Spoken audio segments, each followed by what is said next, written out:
तो hello guys, ये है मेरा vlog 53 and yes welcome back to the new vlog. So यार आप टाइम तो देखो, ये व्लॉग कितने बजे चालू हो रहा है। मतलब सुबह के 9 नहीं बज रहे, ये शाम के 9 बज रहे। एक्चुअली आज कोई व्लॉग शूट नहीं करने वाला था मैं, पर अभी मैंने देखा कि यार नीट के लिए अभी सिर्फ 7 महीने बाकी है। मतलब एक एक्सपेक्टेड डेट के हिसाब से मैं बोल रहा हूँ, तो उसके हिसाब से सिर्फ 7 महीने बचे अपने पास। तो मैंने सोचा कि क्यों ना एक स्ट्रेटेजी अपनी बनाई जाए एंड आपको भी वो शेयर कर देता हूँ मैं। तो इसीलिए मैं वैसे तो ब्लॉग शूट नहीं करने वाला था, बट फिर ये बताने के लिए मैं सोचा कि कुछ टाइम लैप्स आपको रिकॉर्ड करके दिखा देता हूँ एंड आपको बता भी दूंगा कि आगे का मेरा प्लान कैसे रहेगा। वैसे तो देखो हर महीने के प्लान सेम नहीं होते, बिकॉज क्या है कि हर बार कंडीशन अलग होती है। तो इसीलिए मैंने सोचा कि अभी एक जनरल प्लान बना लेता हूँ मैं आगे के महीनों के लिए। बाकी फिर अगर कुछ भी चेंजेस रहेगा तो वो तो मैं ऑफकोर्स अपने व्लॉग में शेयर करता ही रहूँगा। एंड हाँ, आप लोग भी अपना अपना ज़रूर बनाना, ठीक है? ऐसा नहीं है कि मेरा ही फॉलो करने लग जाना, बिकॉज हर किसी की कंडीशन अलग होते हैं। तो चलो यार मैं चालू करता हूँ और बताता हूँ कि मेरे नेक्स्ट 7 मंथ की स्ट्रेटेजी कैसी रहेगी।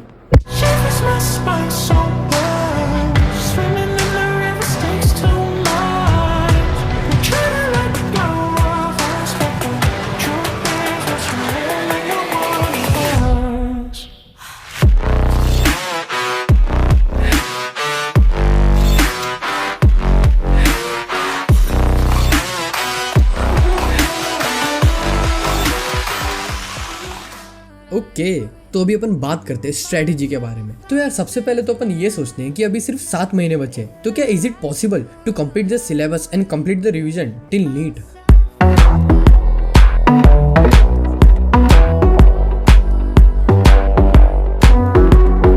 तो यार देखो, लास्ट टाइम अपने को नीट के लिए सिर्फ 9 महीने मिले थे, बिकॉज उसके पहले नीट बहुत लेट हुआ था एंड इस साल नीट बहुत जल्दी ले लिया गया था, तो इसीलिए बीच का गैप अपने को बहुत कम मिला था। बट स्टिल बहुत से लोगों ने नीट क्लियर किया ना, सिर्फ इन 9 मंथ्स में उन्होंने अपना रिवीजन और अपना पूरा सिलेबस भी कंप्लीट किया। तो इसका मतलब ये है कि अगर आप 9 मंथ्स में से 2 महीने रिवीजन के लिए भी काट लो ना, तो भी आपके पास आराम से 7 मंथ्स बचते थे सिलेबस के लिए। एंड अगर इस साल का सिनेरियो देखे तो अब तक आपने कुछ ना कुछ तो पढ़ा होगा, बिकॉज 5 महीने हो चुके हैं नीट को। सो जो भी भाई बंधु अभी चालू कर रहे हैं उनके लिए ग्रेट न्यूज है कि आप आराम से चालू कर सकते हो। सेकेंड थिंग, क्या स्ट्रेटेजी बनाना जरूरी है?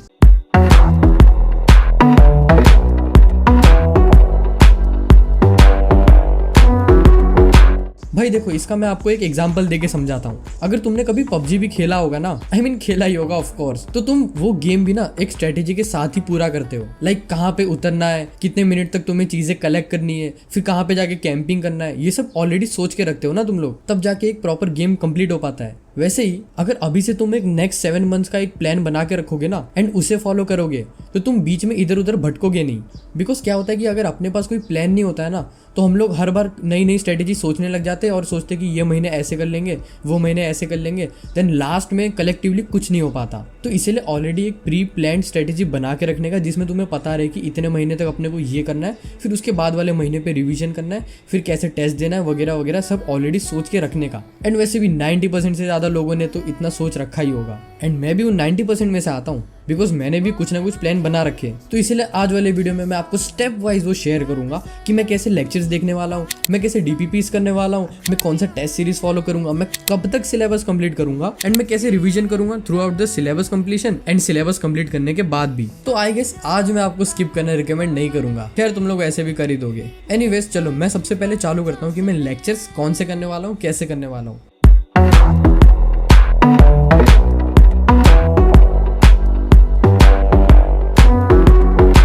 तो इसके लिए ना मैंने ऑलरेडी बहुत सारे टीचर्स की वीडियो देख रखे हैं, लाइक MR सर एंड और भी यूट्यूब पे टीचर्स हैं। तो उनके हिसाब से एंड अपने 1-2 साल के एक्सपीरियंस के हिसाब से एक मोटा मोटा मैंने कंक्लूजन निकाला, एंड उसके लिए मैंने अपने चैप्टर्स जो है वो सेग्रीगेट कर दिए, जैसे कि वीक, मीडियोकर एंड स्ट्रॉन्ग में। तो जो वीक टॉपिक होगा वो तो मैं ऑफ कोर्स लेक्चर्स देख के करूंगा, जो हमारे यकीन 2.0 बैच में चलेंगे, जो कि मैं ऑलरेडी उनके साथ साथ चल रहा हूँ, तो उसकी ज़्यादा फिक्र नहीं है मुझे। फिर उसके बाद जो मीडियोकर चैप्टर्स है मेरे, उनके मैं 1 शॉट देखूंगा, एंड मेरे मोस्टली बहुत सारे चैप्टर मीडियोकर लेवल पे ही है, कुछ चैप्टर्स है जो वीक हैं, तो इसीलिए अभी मैं इनके 1 शॉट्स देखूंगा। बहुत सारे यूट्यूब पे अवेलेबल है, हमारे अलग सर के भी अवेलेबल है।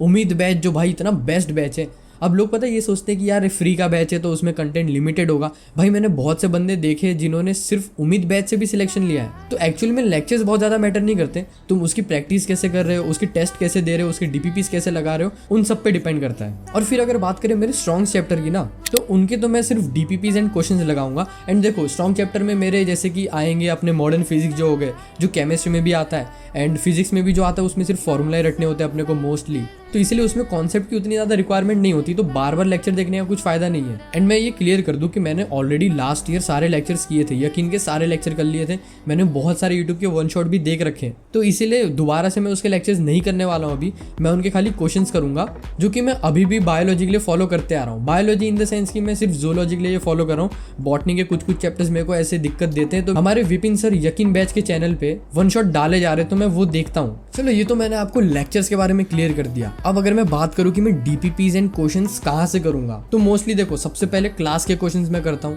उसके बाद फिर मैं उसके डीपीपीज करता हूं। उसके बाद मेरे पास जब टाइम बचता है, फिर मुझे एक्स्ट्रा प्रैक्टिस करनी होती है या फिर जब मुझे रिवीजन करना होता है, तब मैं अभी के लिए तो मॉड्यूल से करते आ रहा था। अभी मैंने एनसीईआरटी पंच अपने लिए ऑर्डर किए, जिसका मैं आपको यूज करने के बाद रिव्यू दे दूंगा ऑफकोर्स, तो मैं वो यूज करके देखूंगा। अगर वो मुझे बेस्ट लगा तो मैं उसे फॉलो करूंगा, नहीं तो अपने पास ऑनलाइन बहुत सारे क्वेश्चन के सोर्स पड़े, तो उसकी टेंशन नहीं है। बिकॉज देखो भाई तुम क्वेश्चन कहीं से भी कर लो, सिलेबस वही रहेगा, चैप्टर वही रहेगा, तो घूम फिर के टॉपिक भी वही रहने वाले, क्वेश्चन भी वही रहने वाले। तो ये मत टेंशन लेना कि यार मैं तो इधर से कर रहा हूँ, यार वो बंदा वहां से कर रहा है, वो ज्यादा अच्छा तो नहीं, वो ज्यादा बेहतर तो नहीं। देखो कुछ कुछ चीजें होती है जो हर प्लेटफॉर्म पे यूनिक होता है, तो वो आप अपने चॉइस के हिसाब से चूज कर लेना। एंड यार देखो डीपीपीस करना मस्ट है, भले तुम्हारे चैप्टर्स वीक रहे या भले तुम्हारे चैप्टर बहुत ज्यादा स्ट्रांग रहे। बिकॉज जब तक तुम क्वेश्चन प्रैक्टिस नहीं करोगे, तुम्हें आइडिया ही नहीं होगा कि इस चैप्टर से क्वेश्चन किस टाइप के आ रहे हैं और मैं किस तरीके से क्वेश्चन सॉल्व कर पा रहा हूँ, कितनी देर में सॉल्व कर पा रहा हूँ, है ना। तो चलो ठीक है, डीपीपीस का हो गया। अब अगर हम बात करें टेस्ट के बारे में ना, तो test most most most important है।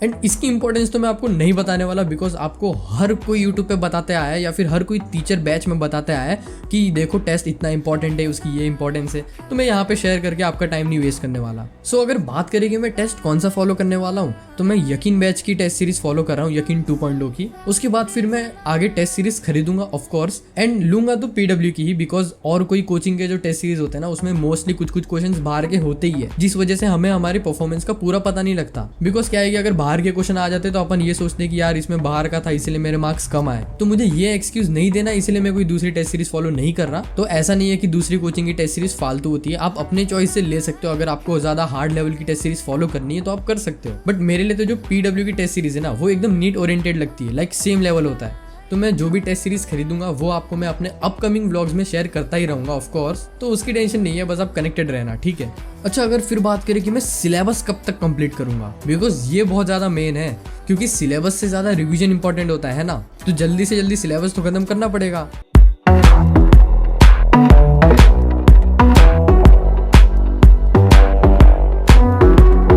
अब देखो सिलेबस खत्म करने के लिए भी बहुत से लोगों के मन में मिसकंसेप्शन ये रहता है कि हम लोग फटाफट सिलेबस खत्म कर लेते, कैसे भी लेक्चर देख के 2x पे देख के कोई एक आधा डीपी भी स्किप हो गई होगी तो भी चलेगा। तो ऐसा नहीं है भाई, तुम अगर सिलेबस ही ठीक से नहीं पढ़ोगे तो रिवाइज क्या करोगे, फिर जब तुम रिवीजन करने बैठोगे ना, तुम्हें दोबारा से वो सारे लेक्चर करने पड़ जाएंगे, तो फायदा ही क्या हुआ चैप्टर पढ़ने का। तो देखो मेरे केस में तो सीन ऐसा है, मैंने आपको बताया कि मैंने ऑलरेडी लेक्चर्स पहले कर रखे, तो मैं सिलेबस खत्म करूंगा या तो दिसंबर तक, या तो मैक्स टू मैक्स में स्ट्रेच करके जनवरी तक जा सकता हूँ। एंड वो अचीव होगा वन शॉट के थ्रू, लेक्चर्स 2x पे मैं देखता हूँ उसके थ्रू मैं कर लूंगा। एंड बाकी जो मैंने बताया कि स्ट्रॉन्ग टॉपिक्स में डीपीपीज या क्वेश्चंस कर लूंगा खाली, पर ये है कि मैं कॉन्सेप्ट क्लियर करते ही जाऊंगा, ऐसा नहीं है कि खाली स्किप करते हुए जाऊंगा। वो तो मैं ऑफकोर्स अपने व्लॉग में बताता ही रहूंगा, नो डाउट। देन अगर हम लोग ये सोचे कि रिविजन कैसे करना है,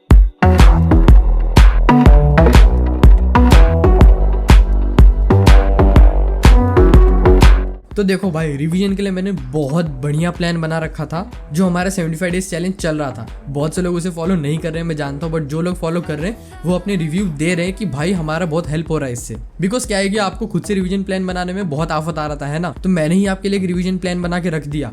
मैं रोज अपने यूट्यूब शॉर्ट्स पे अपने 75 डेज चैलेंज की वीडियो शेयर करता रहता हूँ, जिसमें मैं बता रहा हूँ कि मैंने आज ये टॉपिक पढ़ा, ये टॉपिक पढ़ा और ये टॉपिक पढ़ा। तो आप सेम सीक्वेंस में अपने लिए भी फॉलो कर सकते हो कि आप भी सेम चैप्टर पढ़ सकते हो, तो आपको खुद से सोचने की जरूरत नहीं पड़ेगी कि मैं कौन सा टॉपिक रिवाइज करूँ। तो समझ लो कि मैं आपको ये एक डेली टारगेट ही दे रहा हूँ कि आपको ये टॉपिक रिवाइज करना है और इतने क्वेश्चंस करने हैं। साथ ही में मैं आपके साथ करके दिखा रहा हूँ कि मैं ये कर सकता हूँ, तो आपको भी वो चीज़ करनी पड़ेगी, है ना। तो हमारे 75 डेज चैलेंज का मेन मोटिव यही था।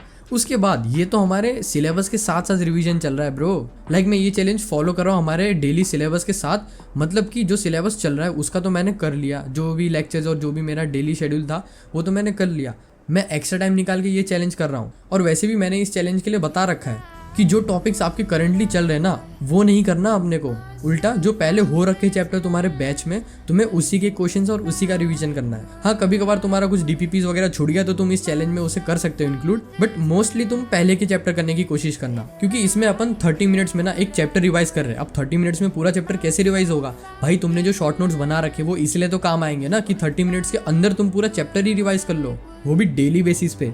उसके बाद फिर अपने को इसके 30 क्वेश्चंस करने, हर सब्जेक्ट के आप आधे आधे आधे कर सकते हो। आप अपने हिसाब से डिवाइड कर सकते हो कि कौन से सब्जेक्ट में कितने क्वेश्चन करने हैं, और फिर 30 PYQs करने हैं। अब ये सोचोगे कि खाली 30 क्वेश्चंस, भाई देखो रिवीजन का मतलब ये नहीं कि तुम एक बार में पूरा चैप्टर कर लो, बहुत सारे उसके 100-200 क्वेश्चन कर लो। तो भाई फिर रिवीजन और चैप्टर पढ़ने में फर्क क्या रह गया? रिवीजन मतलब ये होता है कि आप उसके खाली ऊपर से कोई टॉपिक्स देखो एंड बाकी के टॉपिक्स रिकॉल करो। ऐसे आपकी रिकॉलिंग पावर बढ़ेगी, बिकॉज इन दी एंड आपको रिकॉलिंग पावर ही चाहिए ना। अगर आप सभी टॉपिक के क्वेश्चन कर लोगे तो आपने रिकॉल ही क्या किया? आपका माइंड किस तरीके से एक्टिव हुआ फिर, है ना। तो इसीलिए हम लोग थोड़े ही क्वेश्चंस कर रहे हैं और सारे सब्जेक्ट कवर कर रहे हैं डेली बेसिस पे, ताकि आपको सारे सब्जेक्ट रोज रोज रिकॉल होते जाए एंड आपको याद आते जाए कि हाँ मैंने ये पढ़ा था, मैंने ये पढ़ा था, मैंने ये पढ़ा था। अच्छा, फिर अगर अपन बात करें कि सिलेबस के बाद क्या करना है अपने को,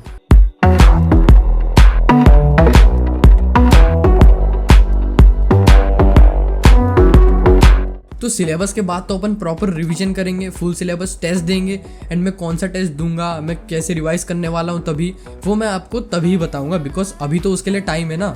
एंड वैसे भी ये जो स्ट्रेटेजी है ये एक बेसिक स्ट्रेटेजी है, इसमें थोड़े बहुत चेंजेस तो आते ही रहेंगे ऑफ कोर्स। तो अपन उसके हिसाब से हमारे इस प्लान को अपडेट करते रहेंगे। एंड बाकी मैं रिवीजन कैसे करूंगा उसका प्रॉपर प्लान मैं बनाऊंगा एक बार आराम से बैठ के सिलेबस खत्म होने के बाद, तो वो भी मैं आपको शेयर कर दूंगा। तो यार फिर इसका कंक्लूजन क्या निकलता है? कंक्लूजन ये है कि नीट क्रैक होगा कंसिस्टेंसी की वजह से, एंड यही बहुत से लोग अचीव नहीं कर पाते। तो बस कंसिस्टेंसी मेंटेन रखो। ऐसा नहीं है कि एक दिन 50 लेक्चर कर लिया, एक दिन एक ही लेक्चर किया, बिकॉज तुम्हारे माइंड में चीजें जाने के लिए ना वक्त लगता है। तो इसलिए थोड़ी थोड़ी चीजें माइंड में ठूसो एंड आराम आराम से आगे बढ़ो।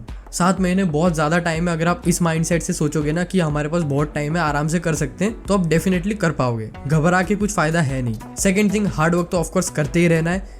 And most important, self motivation पूरे टाइम रखना है। बहुत से लोग यही नहीं रख पाते, मुझे कमेंट करते रहेंगे कि ये दिक्कत है वो दिक्कत है। मैं उन्हें खाली एक ही रिप्लाई देता हूँ, सेल्फ मोटिवेशन रखो। एंड ये कैसे रखोगे, ये किसी और से पूछने मत जाओ, क्योंकि सेल्फ का मतलब ही ये होता है खुद से। तो ये चीज खुद से बैठ के सोचो, ठीक है। एंड हाँ, मैं कैसे करने वाला हूँ, मैंने जो स्ट्रेटेजी बनाई है मैं इसे कैसे अप्लाई कर रहा हूँ, मैं इसमें क्या चेंजेस कर रहा हूँ, ये मैं अपने व्लॉग्स में दिखाता रहूँगा आगे। तो जो लोग चैनल पे नए हैं उन्हें नहीं पता तो मैं बता दूं कि मैं स्टडी व्लॉग्स डालता रहता हूँ, तो आप उसे फॉलो करना मत भूलना। जरूर मोटिवेशन मिलेगा, जरूर आपको एक आइडिया मिलेगा कि अच्छा ऐसे प्रिपरेशन की जाती है। एंड ऐसे मेरे कॉम्पिटिटर्स प्रिपेयर कर रहे हैं, तो आपको किस लेवल पे प्रिपेयर करना है ये समझ जाएगा। तो यार बस यही थी अपनी स्ट्रेटेजी। आई होप कि इससे आपको कुछ ना कुछ फायदा तो जरूर होगा। आपको एक आइडिया मिल जाएगा कि अच्छा इस तरीके से भी अपन कर सकते हैं, एंड इस तरीके से आप अपने भी स्ट्रेटेजी बना के रख सकते हो। बिकॉज देखो, स्ट्रेटेजी बनाना जरूरी होता है, ठीक है। और वो तो आप वैसे भी वीडियो देख के समझ ही गए होंगे। एनीवेज, ये जो आपको स्क्रीन पे वीडियोस दिख रहे हैं ना, ये मैं रिकमेंड करूंगा, अगर आपने नहीं देखे होंगे तो देख लेना, बिकॉज बहुत ज़्यादा क्रेजी एडिट किए मैंने। एनीवेज, चलते सीधा मिलते अगले वीडियो में। Okay, bye. यार शायद मैंने सब्सक्राइब करने नहीं बोला था। वो तो आप वैसे भी करके जाओगे, है ना। चलो तब ठीक है।